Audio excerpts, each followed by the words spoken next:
Hi there, welcome to my views and news. Three news stories. Firstly, TPLF Debrecen wing is violating the agreement, the code of conduct signed by two TPLF factions a few days ago. The code of conduct was mediated by Tigray's religious elders.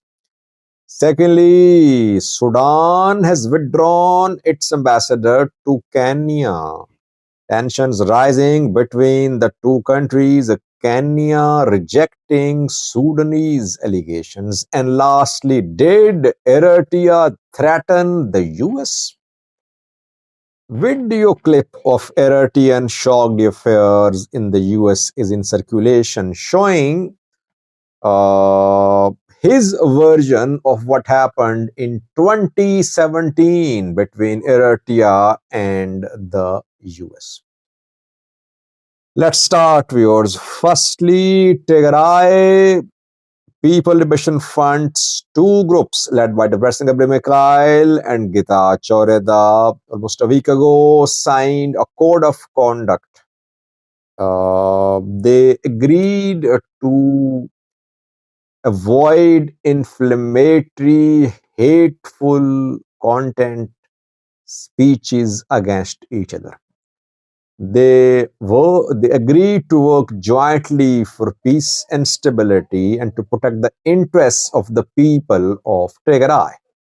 They signed that document. That code of conduct happened after Tigray's religious elders requested the two TPLF wings to talk and solve the issues through dialogue. Orthodox Church elders, Muslim, and other religious elders held discussions. They met with two TPLF groups. TPLF groups agreed that they will sort out the differences through dialogue, not through the use of force. So they agreed that they won't use any inflammatory content against each other. But it seems that the code of conduct is being violated now. TPLF Debrecen wing is holding Likatet 11 celebrations held 2 days ago. Some ceremonies will continue reportedly. And TPLF Debrecen wing has officially published pictures of Getachew and his supporters, calling them traitors, calling them the people who committed treason against TPLF, against the people of Tigray. Isn't it inflammatory? Isn't it provocative? Yes, it is provocative. Uh, I saw pictures of Gitacho, the Professor Kinde, and others who are supporting Gitacho. I think the pictures were officially released by TPLF, the Debrecen group. So the code of conduct is being violated. Back, if you remember, when the code of conduct was signed, I said that the mediators lack the power, the authority to implement the code of conduct. Because if this code of conduct is violated, who will take the action? Which action will be taken? Religious elders don't have the authority to take any strict action on these TPLF politics. They're very strong. Politicians, very strong people behind them as well. Military is involved too. So religious elders just have ceremonial importance. They don't have real power held by them in Tigray. Getachew supporters are violating the ban to all day. They share inflammatory content, accusing the Debrecen group of working against the interests of the people of Tigray, conspiring with Eritrea. But and Getachew yesterday, his government issued a statement saying that military is working to protect the interests of one group of people. But I think Getachew remained restrained in the last few days. I did not hear any strongly worded criticism of TPL Debrecen by Getachew in recent days. But TPL Debrecen is the first one to violate the code of conduct. And now Getachew group will respond. Itacho side will do the same as well. So code of conduct is nowhere to be seen. Gloves are off basically. Gloves have been off for days, for weeks. Luckily, no armed collision saw between the two sides. Secondly, our Sudan has recalled its ambassador to Kenya 2 days ago. Sudanese military led by Burhan, General Burhan, Abdul Fattah al-Burhan issued a statement condemning the relations between RSF, Rapid Support Force, and Kenyan government. Last month, RSF Chief Hamdan Dagalo met with William Ruto, Kenyan president, but in the last 2 months, Sudanese military has managed to retake territories. RSF are under pressure now, and backed by Kenya, RSF are establishing a parallel government sitting in Nairobi. Al Burhan government is criticizing Nairobi for hosting RSF and RSF allies in Nairobi. Kenyan government rejected Sudanese military's concern, saying that Kenya is only concerned about peace and security in the region. Situation in Sudan demands international and regional attention. Kenya is committed to peace. So Sudan is protesting. In protest, it has recalled its ambassador to Kenya.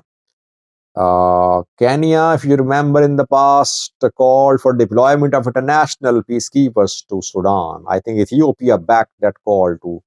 That call was made at an IGAD summit last year. Back then, Sudanese military of Al Burhan opposed that move, saying that the deployment of African forces would be a violation of Sudan's sovereignty and territorial integrity. Al Burhan government received support from Eritrea, Egypt,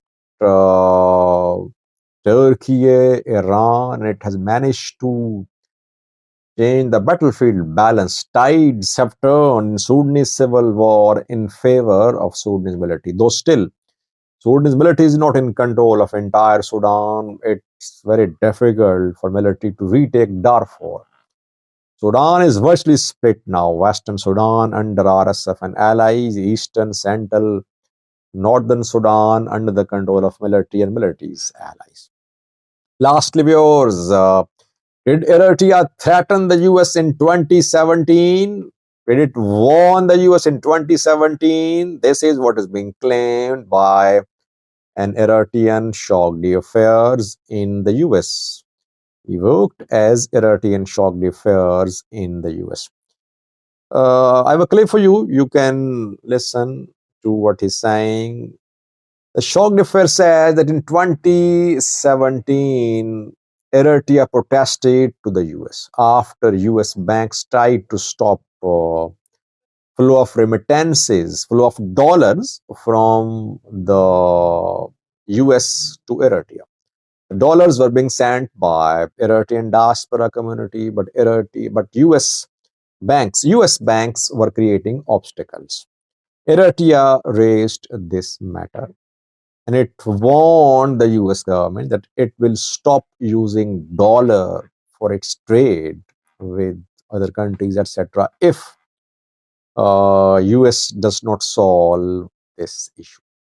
Talks were held. Some US officials visited Eritrea. Eritrean officials visited US, but issue could not be solved.